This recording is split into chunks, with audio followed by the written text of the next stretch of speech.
Guess the top 10 best armies in the world. USA is number one. Military, USA, baby. USA. USA is not number one. They're number two. That's a lie. It's not a lie. Who would you rather take in a fight, USA or China? It's not China. Russia. China's number 4 and Russia's number 5. Who the hell is number one? You'll see. I feel like they have weapons. North Korea? Not North Korea, no. India? India's number 3. Who the hell is number one? I don't know. I guess we'll find out, right? We'll find Germany? out. Germany is number 7. You might get a sweep of this list until number 1. France.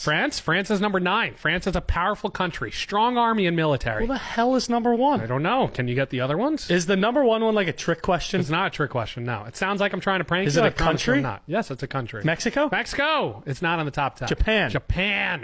Not in the top 10. Israel. Israel is number 8. There we go. Okay. That's a good one. I have no idea. What's the big one in Europe? United Kingdom. United Kingdom is number 6. Okay. What do you eat for Thanksgiving? Turkey. Turkey is number 10. I don't even like turkey. I'd rather ham. You need the number 1 best army in the world. Saudi Arabia. Not Saudi Arabia. Iraq. Not Iraq. Syria. Not Syria. Afghanistan. No, what am I doing? I'm taking stuff and You're Pakistan? I'm Pakistan. Pakistan is a better army than the USA. According to the top 10s, yes.